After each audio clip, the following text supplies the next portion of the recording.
One company owns 130,000 American homes, and they're the reason you can't buy one. $420,000. That's the median house price in 2026. You need $84,000 down. You have $8,000 saved, but that's not why you can't buy. Watch what happens when a family tries to buy versus when Blackstone shows up. The difference will shock you. But first, meet Sarah. Sarah's a nurse. Her husband's a teacher. $78,000 a year combined. They found it. 3-bed, 2-bath, $385. Perfect. Next morning, sold. $50,000 over asking. All cash. Closed in a week. 2 weeks later, for rent. $2,800 a month. $700 more than her mortgage would have been. But here's the part that'll make you furious. The buyer wasn't a person. Blackstone, the world's largest private equity firm. $10 trillion in assets. They bought Sarah's house and 129,999 others. Watch how they do it. Family offers $385, needs mortgage, 30-day close. Blackstone offers $435, all cash, 7-day close. You lose before you even start. But wait, it gets worse. That house Sarah tried to buy for $385, over 30 years of rent at $2,800 a month, Blackstone collects $1.08 million for a house worth $385,000. That's not a business, that's a scam. And Wall Street is doing it in every city in America. Let me prove it. I pulled Blackstone's SEC filings, Federal Reserve data, and investor reports.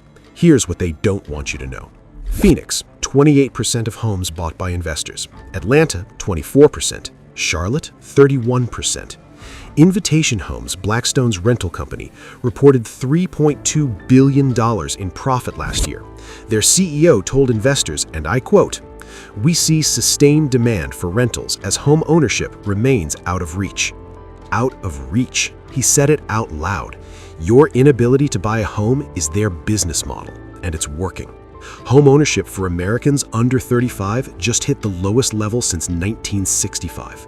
But here's what nobody's telling you about why this is legal. After 2008, when millions lost their homes, Blackstone bought them for pennies, $100,000, $150,000, $200,000. They waited, prices went back up, but they never sold. Instead, they rent them forever. When Blackstone enters a market, home prices jump 15 to 20% in 2 years, not because of demand, because they remove supply. They're not in the housing business, they're in the rent extraction business, and there's a name for this: financial feudalism. You work, they own. You pay forever. Don't believe me? Meet Marcus.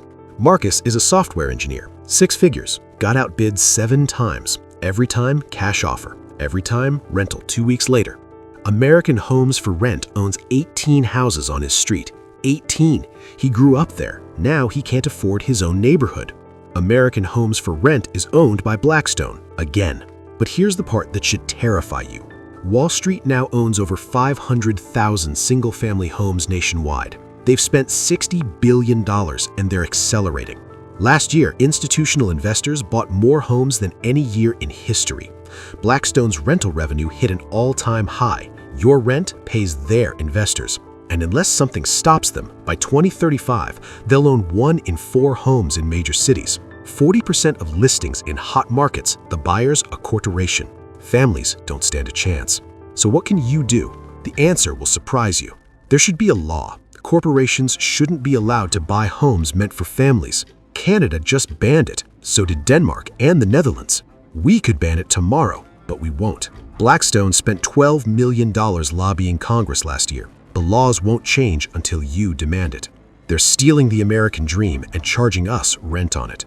I reached out to Blackstone for comment. They declined. Right now, as you watch this, they're buying another house, and tomorrow, another family gets priced out. The secret reason you can't buy a house in 2026? Someone already decided you're worth more as a renter than an owner. And until that changes, you'll keep paying their mortgage instead of your own. If this made you angry, subscribe, because every price has a secret, and they're counting on you never finding out.